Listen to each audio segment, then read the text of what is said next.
25장에 이미 기록되었던 사무엘의 죽음에 관한 내용이 다시 한번 등장합니다. 사무엘이 죽었다라는 내용과 3절에 사울 왕이 신접한 자와 박수를 그 땅에서 쫓아냈었다 하는 내용이 등장합니다.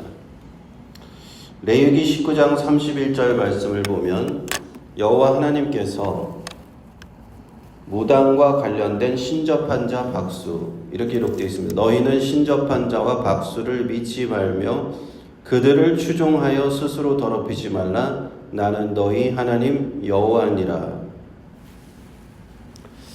보통 고대시대부터 이 샤머니즘이라고 부르는 무당과 관련된 자, 귀신과 접선하는 그런 무당, 박수, 영매라고 볼 수도 있죠. 그들의 어떤 주술적인 행동은 여호와 하나님께서 율법으로 완전히 금하시는 것이었습니다. 그러므로 그들이 귀신과 접선하여서 솔령을 소환한다든지 하는 초혼술이라고 부르는 그런 것들도 다 금지되어 있었습니다. 한국에서 우리가 조상 제사를 드리는 그런 풍습이 있잖아요. 조상들이 돌아가신 날 저녁에 제사를 드린다든지 아니면 명절 차례 제사를 드리는데 저는 그런 것들을 좀 몇 번 본 적이 있는 것 같아요. 그런 제사를 드리면서 조상신을 불러오는 거예요. 이렇게 이렇게 종이 같은 걸 쓰면서 그런 걸 태우면서 자기의 조상신을 불러와서 우리가 그 앞에 절을 하니 우리 자손들에게 복을 달라 이런 내용이죠. 대충 그런 조상 귀신을 불러들이는 그런 제사랑도 연결이 되어 있습니다. 이런 것들이 다 여호와 하나님께서 금하시는 것이에요. 그래서 기독교가 처음에 들어왔을 때 가장 반발이 심했던 것이 이 조상 제사를 드리는 것을 금하였기 때문에 그것 때문에 많은 사람들이 박해를 당합니다. 왜 우리가 전통적으로 드리던 제사를 지내지 않느냐 하는 것이죠. 무당도 마찬가지입니다. 한국에 있었던 그 무속신앙이 뿌리가 깊어요. 아주 고대시대부터 내려오던 무속신앙이 있었기 때문에 그런 무속신앙에 무당이 있었고 이런 것들을 다 금하였다 하는 것이죠. 28장에 이제 계속 다시 돌아가서 보면 블레셋이 다시 이제 쳐들어오게 되고 사울 왕은 온 이스라엘에 모아서 전쟁 준비를 하게 되었습니다. 그런데 보니까 28장 보니까 사울이 크게 떨었다. 5장에 보니까 블레셋 사람들의 군대를 보고 두려워서 그 마음이 크게 떨린지라 라고 되어 있습니다. 왜 그랬을까요? 사울은 이전에도 많은 전쟁의 경험이 있었고 이스라엘을 블레셋으로부터 구원한 경험도 많이 있었습니다. 그런데 오늘 28장에 보니까 크게 두려웠고 크게 떨렸다 라고 되어 있습니다. 그것의 원인은 무엇인가? 그것은 바로 하나님의 부재입니다. 하나님의 부재. 하나님이 함께 하시지 않는 것. 하나님이 함께 하시지 않기 때문에 사울은 큰 두려움에 사로잡혔고 큰 떨림에 사로잡혔다는 것입니다. 성령께서 사울을 떠나셨습니다. 성령이 떠난 사람에게 남는 것은 무엇인가? 두려움뿐이라 하는 것입니다. 떨림뿐이라 하는 것입니다. 여호수아 1장 9절에 이런 말씀이 있죠. 내가 내게 명령한 것이 아니냐? 강하고 담대하라. 두려워하지 말며 놀라지 말라. 내가 어디로 가든지 내 하나님 여호와가 너와 함께 하느니라. 두려움이 있는 사람에게 하나님이 함께 하시면 그 두려움이 물러가는 거예요. 그 떨림이 물러가는 겁니다. 실제로 많은 하나님의 사람들은 두려워해야 되는 그 순간에조차 두려워하지 않았어요. 다윗을 보시면 사자와 곰의 발톱 앞에서도 두려워하지 않았습니다. 거인 골리앗 앞에 나가서 싸울 때도 두려워하지 않아요. 당연히 두려워해야 되는 그런 순간에도 하나님이 함께하는 사람은 두려워하지 않는 줄 믿습니다. 하나님이 그와 함께 하시기 때문에 그럽니다. 그런데 하나님이 없는 자들에게는 두려움이 임한다는 것이 특징이에요. 성령이 떠난 사람의 특징은 두렵다 하는 겁니다. 인생이 두려운 거예요. 많은 사람들이요 불안증, 앵자이어티 디스오더 이런 걸로 고통을 받습니다. 이런 사람들은 항상 불안해요. 불안하고 두렵습니다. 사람 만나는 것이 두렵고 이 사회가 두렵고 직장 나가서 일하는 것이 두렵고 정상적인 생활을 하지 못해요. 왜 그런가? 하나님이 함께 하시지 않는 사람들이기 때문에. 하나님이 함께 하시면요, 담대하고 어떤 상황에도 두렵지 않은 줄 믿습니다. 이러한 축복이 저와 여러분에게 함께 하시길 축원합니다. 6절을 한번 보시면 사울이 여호와께 묻자오되 여호와께서 꿈으로도 우림으로도 선지자로도 그에게 대답지 아니하셨다 하는 것입니다. 하나님의 영 루아흐 엘로힘, 하나님의 영이 사울을 떠나시니까 하나님은 어떠한 방식으로도 그 기도에 응답하지 않으십니다.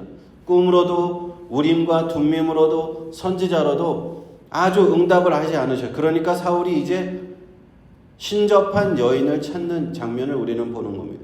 바로 자신이 이스라엘 땅에서 금지시켰던 그 무당과 주술을 바로 자기 자신이 찾아간다는 거예요. 현대의 많은 사람들이 이와 같은 모습을 보이고 있어요. 두려움이 많고 불안이 많은데 해소가 되지 않으니까 무언가 나에게 답을 좀 주십시오. 뭔가 확실하게 이것이 맞냐 틀리냐 정해진 답을 나에게 알려주십시오 하고는 무당을 찾아가고 점을 보고 뭐 타로 카드 점을 보고 이런 경우들을 많이 보는 겁니다. 왜? 불안하기 때문에, 하나님이 없는 인생들이기 때문에 그렇다 하는 것입니다. 사울도 바로 그와 같이 엔돌에 있는 신접한 여인을 찾아가고 그녀에게 요구를 하죠. 사무엘과 접신하고 사무엘을 불러 올려라 라고 얘기합니다. 12절을 한번 보시면 여인이 사무엘을 보고 큰 소리로 외치며 사울에게 말하여 가로되 당신이 어찌하여 나를 속이셨나이까? 당신이 사울이시니이다. 왕이 그에게 이르되 두려워 말라. 내가 무엇을 보았느냐? 여인이 사울에게 이르되 내가 신이 땅에서 올라오는 것을 보았나이다. 사울이 그에게 이르되 그 모양이 어떠하냐? 한 노인이 올라오는데 그가 겉옷을 입었나이다. 사울이 그가 사무엘인 줄 알고 얼굴을 땅에 대고 절하니라. 이렇게 되어 있습니다. 사무엘을 불러 올리라 한과 그 말이 떨어짐과 동시에 그 무당 여인, 신접한 여인이 어떤 주술적인 행동을 하기도 전에 사무엘이 나타나 버려요. 어떤 무당의 행위가 없습니다. 무슨 구슬한다든지 신접하기는 그런 행위가 없는데 갑자기 사무엘이 나타났다 하는 것입니다.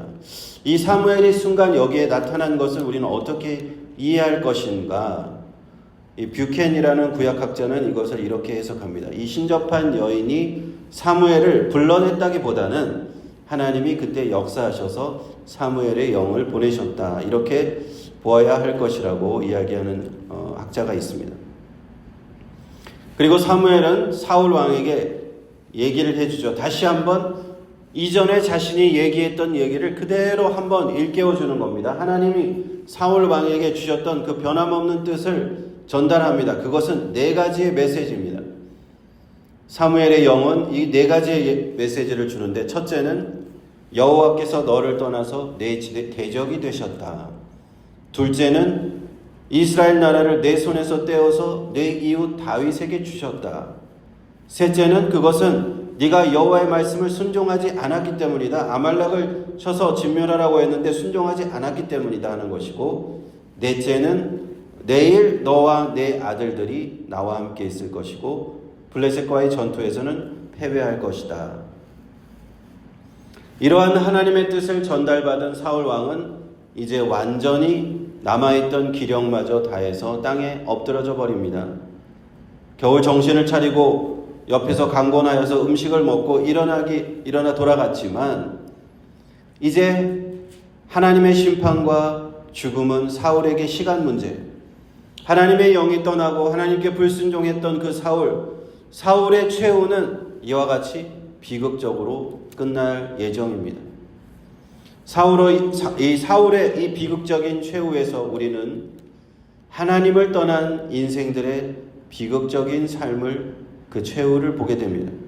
하나님이 없는 인생, 예수 믿고 영혼의 구원을 받지 못한 그 인생들의 두려움의 문제를 해결하지 못하고 살다가 결국에는 구원받지 못해서 멸망으로 달려가는 그 인생들을 우리는 사울의 모습에서 본다 하는 것입니다.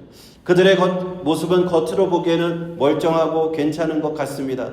좋은 집에서 살고 좋은 차를 살고 말리부 좋은 하우스에서 살지만, 수백만 달러 하우스에서 살지만 하나님을 떠난 그 사람들의 영이 어떻게 되느냐? 사울과 같이 마지막엔 두려움과 죽음과 멸망이 기다리고 있을 뿐이다 하는 것입니다.